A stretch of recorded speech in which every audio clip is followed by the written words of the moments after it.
Hello, and welcome to the Music Teacher Coffee Talk podcast. I'm Carrie. And I'm Tanya. We are both elementary music teachers who love to talk shop, preferably over a steaming cup of coffee. This is episode 165. Today, we are talking to Dr. Karen Howard about equity and diversity in music education. We'll also talk about our highs and lows from the teaching week, discuss some ideas in our Know Better, Do Better segment, share a Work Smarter, Not Harder teacher tip.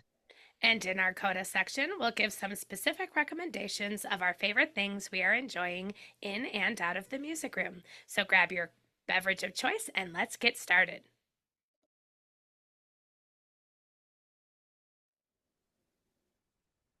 Today, we are excited to welcome our guest, Dr. Karen Howard. Karen Howard is a professor of music and director of graduate studies in music education at the University of St. Thomas. Karen is the author of multiple articles and books related to diversifying music education through dispositions, repertoire, and pedagogical practices. She is a frequent national and international clinician supporting music educators in their journeys towards developing equitable teaching and learning environments. Karen is also a faculty fellow with the Office of Diversity, Equity, and Inclusion. She is the founder and editor of the World Music Initiative series through GIA Music, in which all musics are considered world music. And she is president elect of Minnesota Music Educators Association. With more than 30 years of experience working with children of all ages, Karen is most at home in a room full of music educators. And now we welcome Dr. Karen Howard.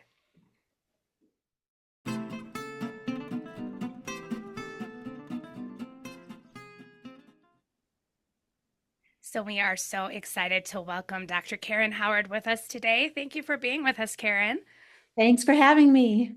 We're going to jump into some highs and lows. And of course, from your perspective, Karen, it's going to be a little different because you're not teaching the little ones like we are currently. But we'd love to hear a high or low from your week, your Music Education World Week. What's going on with you?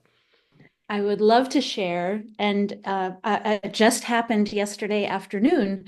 As some listeners that may have gone through a master's program, it often has an oral exam at the end.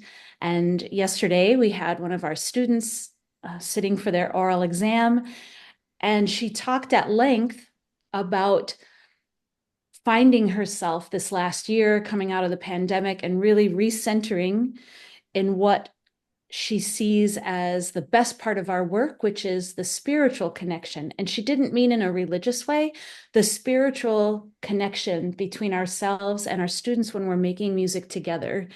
And that she was able to quiet the noise of national organizations and imposter syndrome and competition and comparing herself to some unreachable standard that seems to be there sometimes when we're not in our bodies. And I think we all felt it in the room. And I know I savor those moments when I'm reminded about what a treasure this work that we get to do is. And listening to her talk, and then she circled back to it again, I thought she is in that place where when I can access it, that's when I'm my happiest, is when you just sink in to that zone. And it's not about assessments and it's not about performances, although sometimes it happens during a performance, but it's often those moments that pop up in the middle of something where you realize how fortunate we are.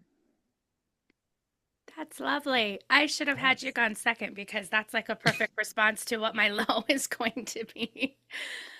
I'm feeling like I'm just in the midst of everything right now. And October is like personally my favorite month of the year. I love the weather. I love Halloween. I love spooky season. I love all of these things. But school-wise and then also personal life like has just been so busy that all I keep saying is I just want to go for a hike. And I haven't been able to find time to get outside and go for a hike, which is the saddest thing because I live 5 minutes away from the mountains. So I'm losing sight of that because I'm getting caught in the weeds of all of the things. But I've decided this weekend it's going to happen. I'm going to close my laptop. Everything's going to be fine. The kids will show up on Monday and I will teach them something. It's okay. But really, bigger than that, just finding that work life balance for me has been hard lately, which is you can probably also hear in my voice, I'm a little sick. So I'm going to be muting my mic often while you all are talking to avoid having any issues with that. But yeah, getting sick music because of the stress. So I'm so happy to hear that somebody is finding a better balance than I am right now and finding the joy, because I know it's there. It's just I haven't been feeling it lately, but I need to get back into it. You know, what this student said yesterday was, can we stop talking about bath bombs, right? Meaning that those are the sorts of things that keep being offered to us as our self-care. And she was reminding that we all already have things like you're describing, that can help us be present and settled and inside our bodies. That's beautiful. Yes. Tanya, what do you want to talk about? I'm not going to be lovely about a couple of nights ago, I had my kindergarten singing games night, which I've been doing for several years. Beyond 10 years, I've been doing singing games night. And it's a night where I invite kindergartners and their families to come. And it's not a performance, but it's one evening where we experience songs and games, activities that we do in the music room. It's supposed to be like a community event. I prep the kids just, so that they, of course, know these songs and games and things. It's just things we've been doing in the music room, kind of like an informants, but not a performance at all, because the idea is the kindergartners bring their parents into the circle or the long way set or whatever we're doing and experience things we do in music. And I really want it to be a community event. And this happened a couple of nights ago, and it went very, very poorly for lots of reasons. But overall, uh, no one would quiet down. I was trying hard to like, we're gonna do this song. So kindergartners, bring your adults into this circle and get ready to do this. And the the children were running around and screaming, and their parents were standing around and talking. So, I mean, in a nutshell, that was like the 30 minutes, which I actually cut down. We did 2/3 of what I planned to do instead of the whole thing, because I was just at a point where nothing was changing. There were times where it'd get a little quieter and I would wait and I would do all those teacher things without getting stern.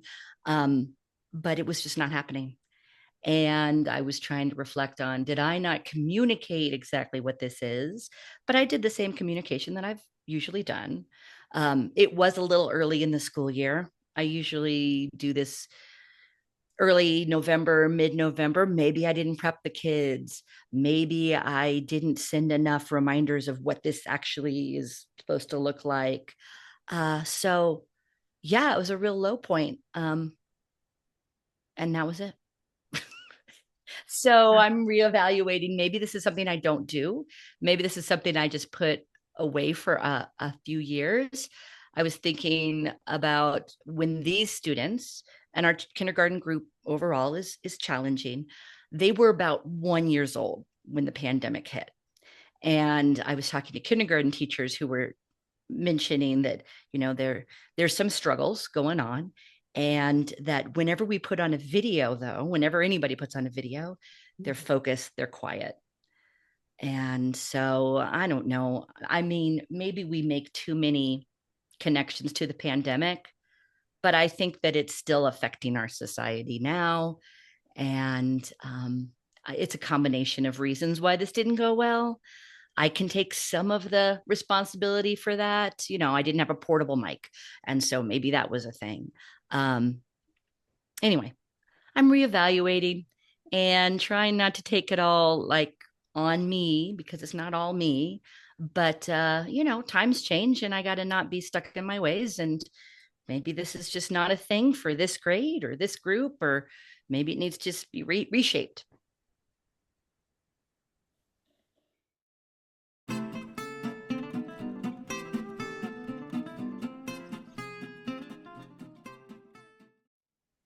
And it's time for our main theme, a talk with Dr. Karen Howard. We have mentioned this in the bio, but Realizing Diversity is a book that we did in our summer book study, a music teacher coffee talk, a couple of years ago. So you can always go back and listen, where Carrie and I, we dive into chapters and we talk a little bit about each one. But if you haven't listened or read the book, then this is a wonderful intro to all of that. So, Karen, I'm going to start with, how can music educators develop a curriculum that reflects and honors the diverse cultures of their students? Yeah, that's a great question. And by the way, I listened to all of those episodes where you were doing the book talk, and besides that, I enjoyed it. It was informative for me for the sorts of questions or fears or barriers or wonderings that seem to come up. That's always helpful for me. The forest for the trees sort of thing. It helped me just stay in touch with what people are wondering about, as I do get asked when I'm in person with people similar questions. So where I would start with, how can music educators develop a curriculum? I would back it up that in order to develop such a curriculum, the disposition has to be situated first. And I think it's one of the things that in some places are being talked about, but as educators in our historically typical university preparation programs, our beloved professors were not prepared to develop a disposition that honors diversity, equity, inclusion, and all of the different avenues that those encapsulate. And if we're thinking about developing a curriculum is based on our values. Sometimes it's imposed, but we know music is one of the last bastions where we have some agency to pick our repertoire, to structure. We're not having to read from a script for the most part, unless your district has bought into one of those programs where it doesn't really require a specialist. It requires somebody to hit play and hit stop. So I'm certainly not an advocate of that sort of program, because I think the reason we came into our field is the love and the embodiment of musicking with other people and that connection that we have. But this disposition toward understanding, especially for myself as a white person, I need to also, to address this question, talk about whiteness in the US and its invisibility, even in 2024, that whiteness is this undescribed, unidentified lurker. It's everywhere. So if we have Black History Month, I think the easiest way to highlight this is to ask, well, why don't we have a White History Month? Because it's all the time. It's always white time. And okay, so if I recognize that, it's not harmful to identify that. It's important to recognize what the actual scenario is so that we can then be informed, right? Information is power, education is power, knowledge is power. So if we really understand, okay, whiteness has developed as the norm. That's why we don't have a special month for it. Why don't we have a Man's History Month? Because it's always the man's time. Not all men, right? Because Black, Brown, Indigenous, and Asian men, not in that order, are not at the top of the hierarchy in terms of power and privilege. And when somebody might be listening and thinking, what a political conversation. And I say in the book, and I say in person, teaching is a political act. At least any job that I've ever had, except now I'm at a private university. But when I've taught in public schools, it's tax dollars. It's a branch of the municipal government that oversees. So it's a very political act, whether I espouse my personal political beliefs aloud, certainly my values, that it is every child's civic right to have their identity, have the opportunity to show up at some time during their elementary schooling, including white students, right? So I'm white and I grew up and never really understood, although at some subconscious level I understood, that whiteness for me, my music was the classical music I was studying, the Western Eurocentric classical music, which I love and still play. all of the Beethoven sonatas or whatever, the Bach inventions. But I'm not German. I'm not Austrian. And yet those were part of what was considered my culture. Or a song from Texas. I'm not from Texas. I'm from New England. And, my grandmother immigrated on a cart from Canada, and my grandfather came on a boat to New York that was supposed to go to Argentina from Italy. And my other grandparents came from Poland through Boston. And none of those things reflect my culture. But for our Black students, for example, we think, oh, I need to find something African American. For our students of Chinese heritage, oh, I need to find something Chinese. But for me or you, we're not thinking generally, oh, I need to find something French Canadian, Eastern European Jewish, Irish, Italian, Iberian, to name my heritages, right? So this whole culturally responsive idea is tangled up in a lot of confusion. And I think that we can clear up some of that confusion by clarifying and seeing even the imbalance of how we view it for white people and how we view it for Black, Brown, Indigenous, and Asian people, where we see them at their race and then heritage, which they may not have any connection with. They might not. And when it's white people, we don't look at it that way. And I think that one of the things some people are starting to do is to help white people think about their own indigeneity. And I was talking with Dr. Chris Mena, who's at the University of Washington, and he is heavily involved in ethnic studies. And he's encouraging white people, what is your background? It helps white people realize that whiteness exists, so that instead of people of color, right? If we say people of color, what are white people? It's othering people of color before we've even started the sentence. And I understand the need. I do understand the need for that phrase, people of color. And then there are some cases where it can be an empowering phrase, but I would rather say what I mean: white, Black, brown, Indigenous, Asian, right? And even those words, they're just social constructs, but they are loaded in the US with a lot of meaning. So in order to, I really am getting to the question, in order to then come and construct a curriculum that sees the students that you have, I think we first have to see ourselves.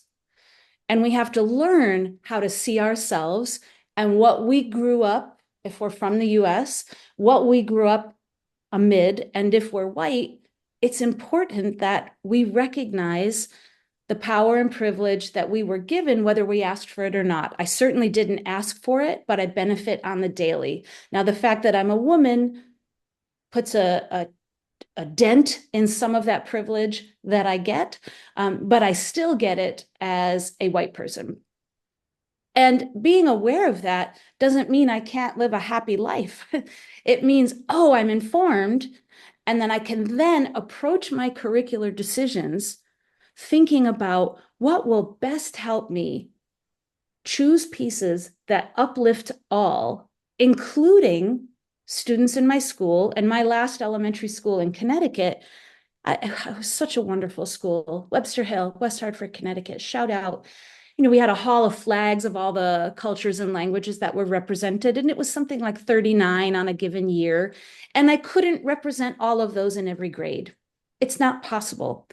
But what our students knew was possible is that it was possible, if that convoluted sentence makes sense. There was an opportunity for any place to roll across our repertoire, the screen, our voices, our bodies, that we were curious about sounds and places. And that, yes, maybe I hit that Vietnamese song in the third grade, but I had Vietnamese students in fifth grade and first grade and kindergarten. And I had a Russian student in fourth grade, but he moved in late and we had already done something Russian before he arrived. And right, so I can't hit everybody all the time. It's not practical, but you can model this disposition, which has to actually exist in your mind. It's not something that can be faked, because when we fake it, it becomes tokenism, right? Oh, we're doing a Mexican song because May 5th is coming up, Cinco de Mayo.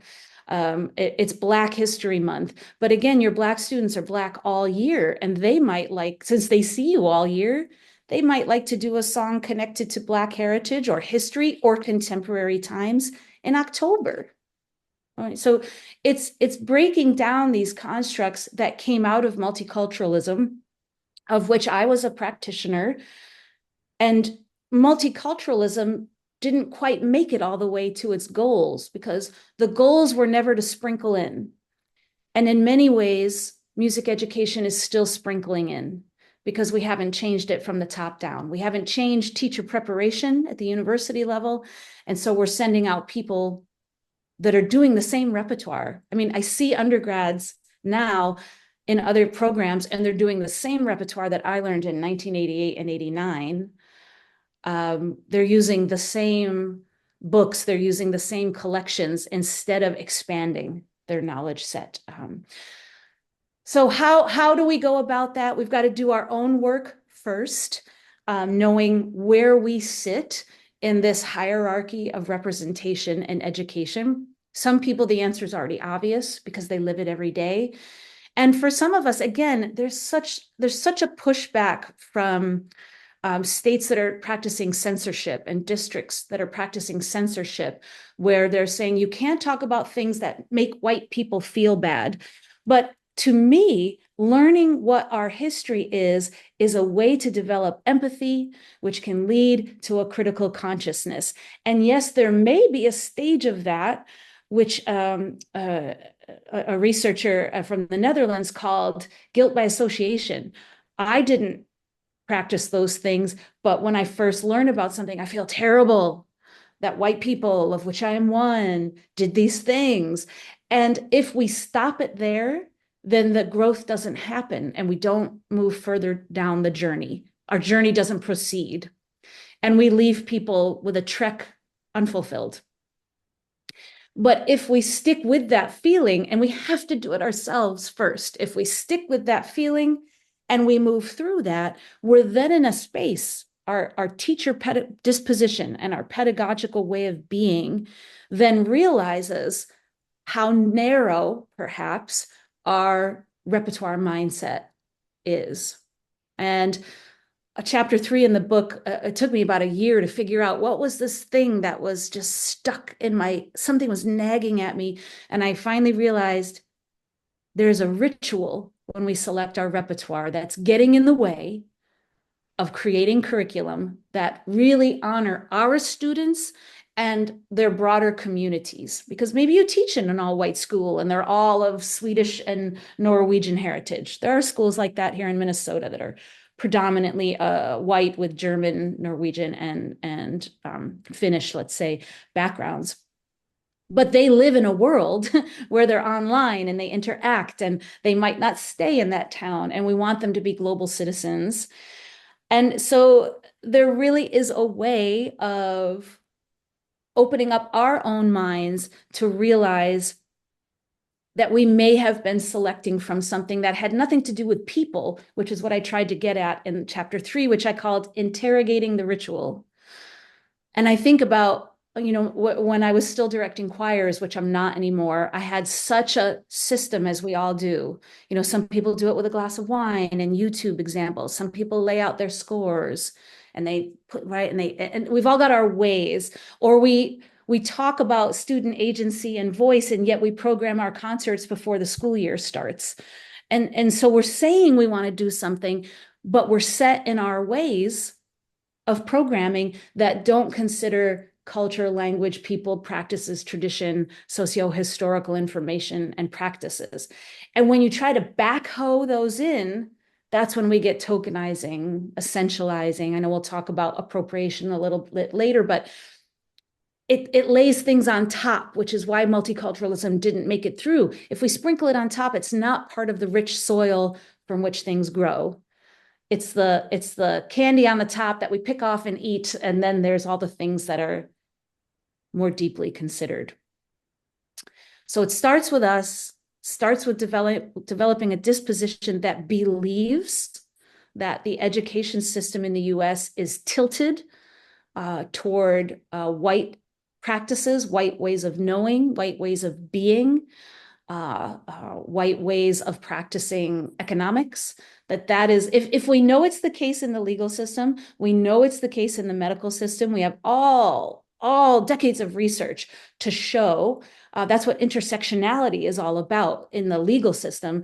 That Kimberly Crenshaw, a legal scholar, was looking at the way that Black poor women in the legal system were being oppressed in 3 different ways before they came to the table, right? It's Black, poor, female. So sometimes I hear intersectionality talked about, well, I like to play sports and I'm a mom and I enjoy reading.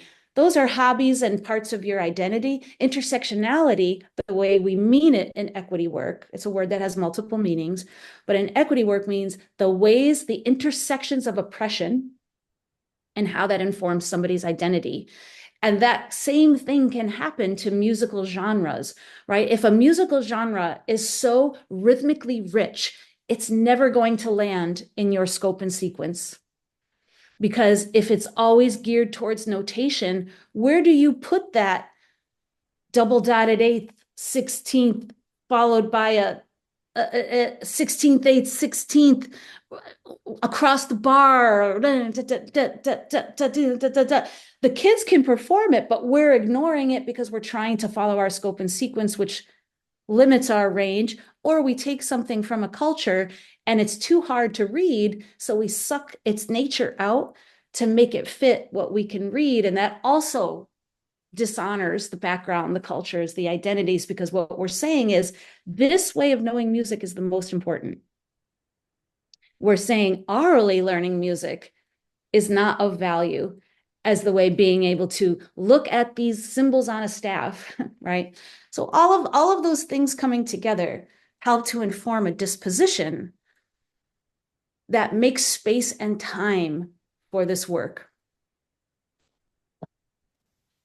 Oh, there's so many questions. So many threads to pull at with I know. that. Yeah. Yes. And I mean, Tanya, you already mentioned it, but just saying it again, the book was so helpful for what you were talking about, the identifying and understanding my own whiteness as a music educator. Tanya and I have had lots of conversations on and off mic about that as both white women, middle-aged white women in this work and what that means. And so thank you for starting with that first, because I think for those of us, in the thick of it, we just want to go right to, well, give me some songs, Karen. Give me some games, Karen. But we have to do that work first to even go there. Which then brings us to our next question. And you alluded to this already. The realm of possibilities that's out there, whether you are reflecting the students in your own school or showing them cultures outside of themselves as well, then it becomes so overwhelming because there's so much. We can't just say, I'm going to do this one song from Africa and then that's going to check that box, right?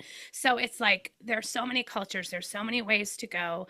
How does one even start without becoming overwhelmed and just going, well, I'm just going to do the stuff I always know because I can't even, decision paralysis kicks in. So do you have some strategies or routes to go in that area? Yes, I do.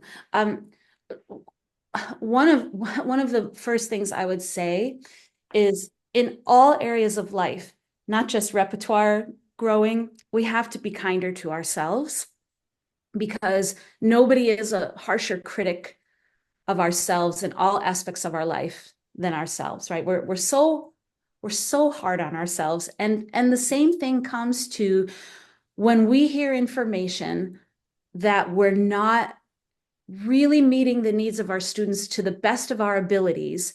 That's an awful thing to think and feel that, wait, what I'm doing is insufficient. It's an impoverished approach. What? And we can start to shame ourselves. I can't possibly do that. I don't have a minute in the day, which is true. There's no time. How am I supposed? I didn't learn any of that in the university. Probably true. All of these excuses are often true. They're not all true. So let me start with the myths that we can debunk in ways that people can help themselves. One is this expectation of you have to represent every culture present in your school or in the world. Unless you're in a school, I did have a grad student who her school was made up of the 100% equaled almost a 30-30-30 split of Mexican American, Somali American, and Hmong, which was so strangely homogenous and complicated. That was one of the more complicated scenarios I had heard of, because I don't know a lot about Hmong music. I've been learning about Somali music, and I do know quite a bit of Mexican American music, but those would be three really important cultures to be present in that school. So that person would need to start with three right out of the gate if they don't know those three. Get your hands on a game, a lullaby, a poem, perhaps open it up for a family collection, right? Where an iPad is set up and whoever is willing comes in, or parents can send you things on Seesaw. I would open the resource gate and let it flood in. But in a typical setting where it's not as strangely undiverse, I would say pick one or two new music genres a year, one or two, that you develop a set of pieces around. And it might be something that represents a group in your school if it's large enough. But you might have one student from this background, two from that, three from that, four from here, one there, but they left. They were here, but now they're gone. In middle school, so they're sort of still here. A baby's coming. But if we can think about one or two a year, I think back to when I was 23 and I did Alejandro Jimenez's choral arrangement through World Music Press of Que Bonita Bandera. What a beautiful flag. And again, 1993, I didn't have a computer. I didn't know what the internet wasn't really a thing for regular people yet. I didn't go to the library. I didn't listen to anything. I just looked at the score, period. I looked at what was on the paper only. And the kids sang it, the intonation, the accompaniment, the movement. And then when I met Alejandro and I told him about it, he then asked to see the video, which was so awkward.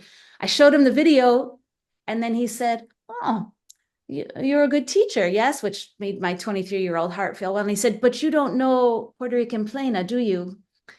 And that was a life-changing moment for me, because I thought, apparently not. What do I not know? And he started showing me the tempo should have been double. The movement is like this.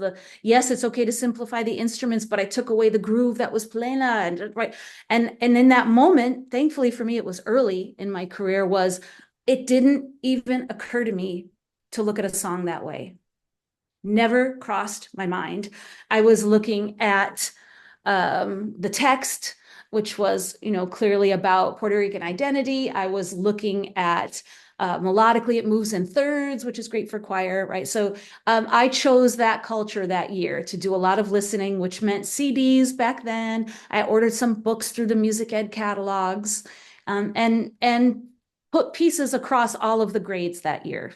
So I did something from Puerto Rico in every grade. And in some cases, I repeated it, right? K&1, we did the same. We did Checky Morena, Checky, which is like a go into Kentucky circle, somebody in the middle. So by the end of that year, I had a set of recordings that were great. I had some basic salsa arrangements that I could put together with contemporary pieces that were popular. Mark Anthony, who was a Puerto Rican singer, was very popular at the time, 30 plus, years ago. And several games, etc. So I had a collection, and I had done some reading. So I had started to wrap my head around a culture that was present in my community that I thought I knew about and I didn't really know anything about. Additionally, that year, I saw something about Brazilian samba that caught my attention, and I just went on a dig. Ordered a VHS tape where I could learn how to play some of the instruments. All that can happen online now. But I started collecting some articles. I'd go back to the library that you could walk into at the time, even if you weren't a student. I would copy articles, and now you can go on Wikipedia and jump from there to a more reliable source. But it's a good place to find out, hey, what are the genres and who should I be listening to? And then you can go look things up. So just one or two, because then the next year, when you add one or two more, then you have four. Oh, in 2 years, you have four music genres. Because think about, if you were a pianist like me, think about how much you know about etudes and sonatas and inventions and partitas, right? Sonatinas. But I didn't have any chance to study about plena, which is this genre. So I was giving myself a chance to learn something else.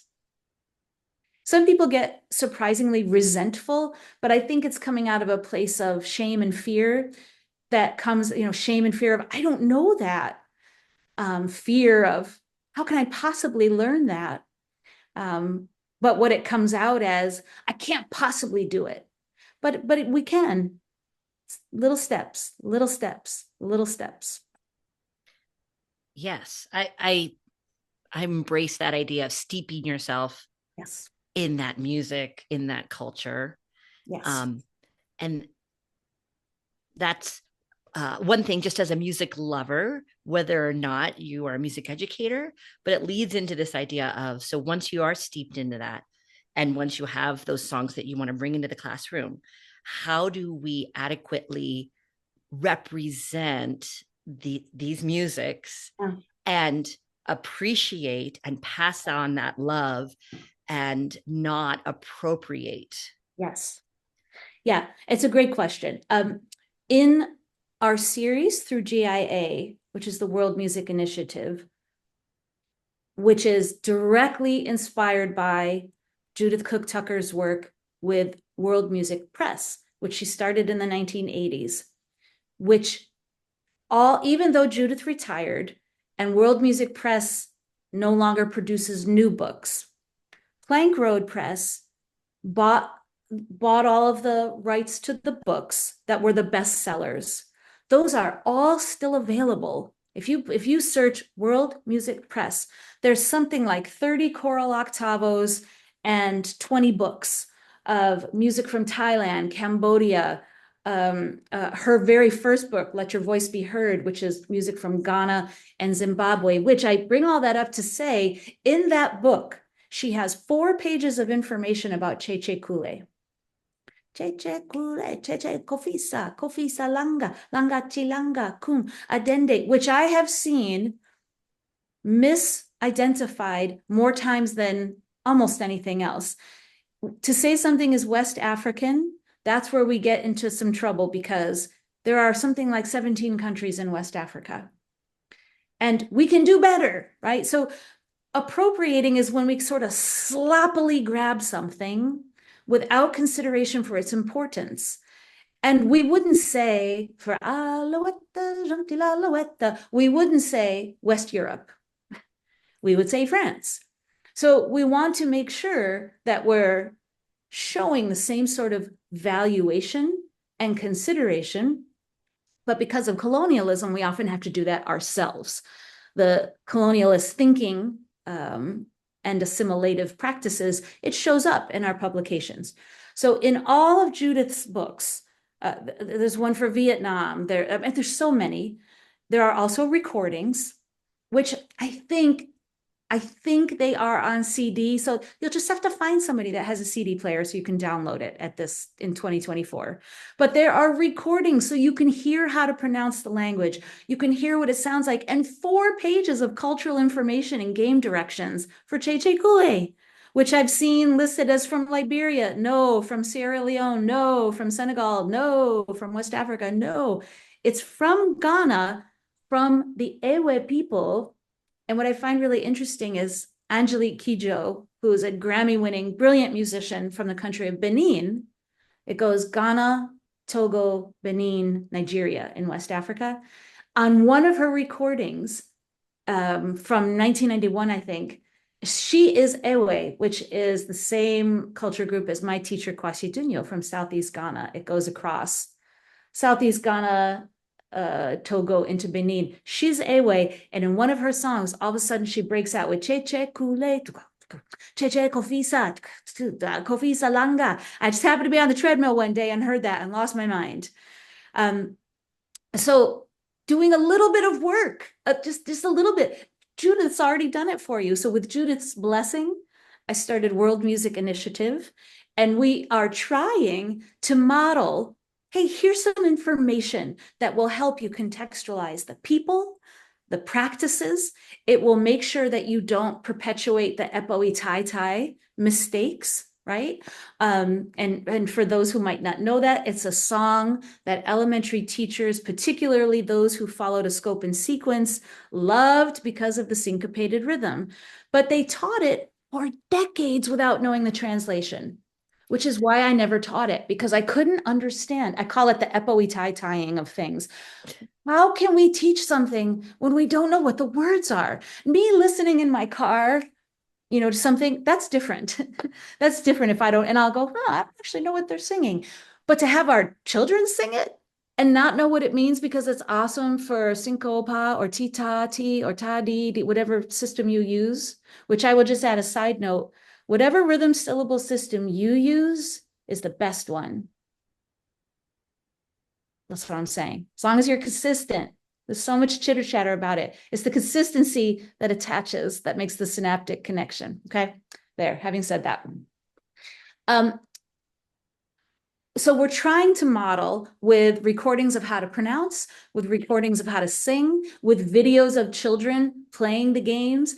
All of our books are in collaboration with a person of the culture, a musical expert from the culture. So we are having reciprocity financially. And everybody that's included in the books is also compensated. So we're trying to, it's not a very lucrative model for me or for GIA, but it's just enough to keep it going that we think it's an important resource. All of our books also come with PowerPoint slides that aren't fixed. So we've tried to get over that hoop of, I don't have time. Well, we've made the pronunciation slides for you. We've made the exercises. And if you don't like how it is, they're not fixed. So you could change it, right? Footage that I've taken out on trips, I made sure to get permission so that we can then give you the footage to be able to see. And it helps us avoid, well, I don't know what this song is about, but it's great for half note. Or, I don't know. I didn't know that this song was offensive to a marginalized group in that culture because I didn't read. Well, now you would know it's not in our book, right? Or, and there are other sources as well that can help us. But these are the kinds of things we're trying to set into place. Where we fall into that trap is when we use music for notation purposes and we forget that it doesn't exist without people, right? No, music can exist without notation.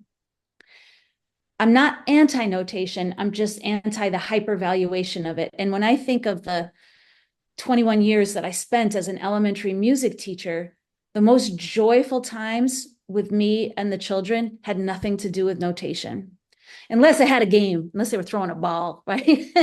It was when we were moving our bodies and singing, a period. It never had to do with, I composed 4 beats using a quarter note and 2 eighth notes. Good for you, but is that why we're music teachers, right? And so we can fall into the trap of tokenizing. Oh, I need to diversify, so let's do La Raspa, which, my gosh, there are 10 million Mexican folk dances that are fantastic and rich, and yet we fall on these tropes that can be stereotyped. Or again, for me, it's a little appropriative to only do Black music in February, right? Because again, we're doing that thing, but it may be important to Black heritage anytime. Or for example, another example would be, I know this is how I was taught, is as an undergraduate to program a choral concert, there was a formula, there was a recipe. And the last piece was always, we didn't call it this back in the late 80s, early 90s, but it was some kind of romp and stomp.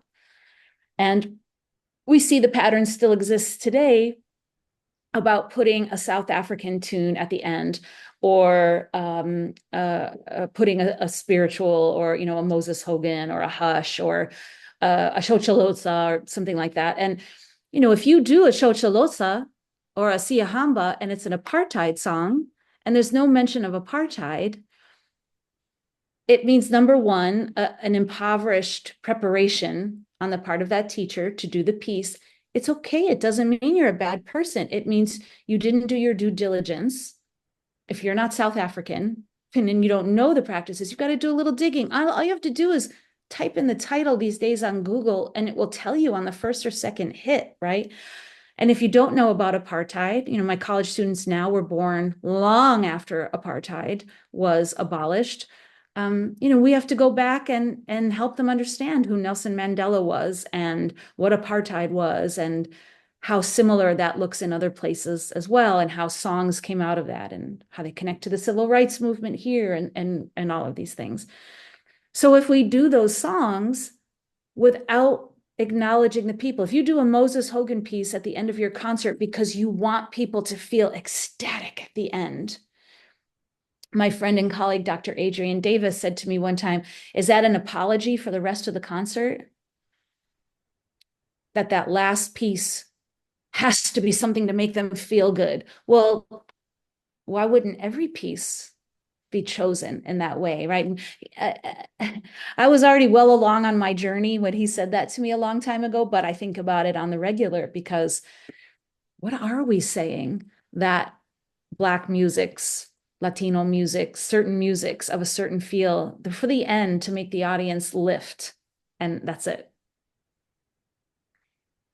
Yeah, so really thinking about when you're bringing in a piece, have you done your due diligence? Do you know where it's from? Do you know what it's about? Are you including the children in that conversation, right? If somebody thinks they're too young to know these things, there is research decades old, and when it's replicated, the results continue, that children as young as 3 prefer blonde, blue-eyed, pale skin. 3. They've already been indoctrinated into whiteness is preferred, right?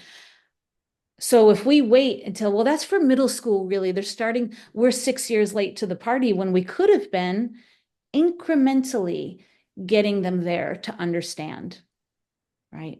Why we can't do shoe fly anymore. If you used to do shoe fly and now you don't, Andrew Ellingson wrote a great blog on the Decolonizing the Music Room website about, he was doing shoe fly for years. It was one of their faves. And then he found out it was a blackface song. And he, after much thinking and talking, he chose to explain to every class at language that was helpful for them why they were no longer doing it. And he wrote a note home to the parents so that everybody was a part of the learning. He brought everybody with on the journey. Yeah, that's wonderful. Karen, you were talking about apartheid, and I was thinking back, just myself, just as someone who loved music. When I was a teenager, there was a song that came out, Sun City, about I ain't gonna play Sun I City. ain't gonna play Sun City. And being a big U2 fan and big fan of all these, that was my introduction to, oh my gosh, I didn't know this existed. Same. And it was only because, and I mean, in a way, I felt foolish, like, how would I not know? But on the other hand, how would I know? And it just mirrors that importance of musics are connected to people, are connected to culture, and it can be an inroads to understanding what is happening that you might not be introduced to Yes. otherwise. So yeah, that's a great example. And I think of that often, that at that time is when a friend asked, hey, do you want to start an Amnesty International chapter at our high school? And I said, what is that? And she gave me some literature, and I said, yes. And that's when I started to learn about apartheid, because we were writing letters. And that's when Sun City came out, where musicians were boycotting. They wouldn't play there because of apartheid. Yeah. And that is a key. One of our doctoral students is doing research right now on white music educators that identify themselves as on a journey to being more socially just. And she's asking about what are key moments. For me, that was one in high school that I see clearly when I look back at my path. Yes. And I would also add, if people are thinking, well, how am I supposed to know that? I would wager that anybody who went through a typical music educator university program, if we asked them things about Bach's family, they would know his job history, roughly how many children, of his children, who's the one that continued to compose, Beethoven, what was his, right? We know things because we were forced to learn some things about the people because it seemed relevant to their music. But that's a very small box of privilege that gets that. Or then even what we do know, we have a long history Kodai program at St. Thomas, shouting out to our program and yours. And in our program, sometimes our grad students will want to do a curricular project where they're talking about Kodai inspired teaching. And with Leanne Garner, who's the director of our program, and myself and the other faculty, we have to then make sure that they're not floating in that Kodai was perfect. Because what Kodai was talking about as Hungarian music was certain Hungarians. He didn't mean all, right? And he appropriated from the Roma community, right? So I'm not saying, oh, we can't do it and take them out. I'm not into cancel culture, but I am saying let's be informed and say he had an intention. Kati Forai and the League of Educators are the ones that help push it forward. That's a side note, right? It's always the women that, right? Gunil Cateman, Kati Forai. But also to say, let's actually know who we're talking about, right? And did they reflect the people? You have mentioned so many great resources already, but I'd love to hear some more thoughts on where can we go to learn more, especially alluding to so many of us didn't get this in undergrad. So programs, books, series, blogs, podcasts, I mean, what just anything that pops into your head, we can I make have a so whole many. list and put it in the show notes I and have so many. yeah, I know. So maybe just give us like a few. No, I'm just going to keep going till you cut Oh me no, off. that's great Okay. too. All right. The number one suggestion that I make, and I mean this sincerely, is NPR Tiny Desk. It is, I mean, I encourage people to donate to public radio. So it's not technically free because NPR runs on donations, but NPR Tiny Desk is a concert series that is curated, whether they meant it or not, it's curated with a real model of equity and diversity and accessibility and inclusion on all levels. You might see the Soweto Gospel Choir, and then you might see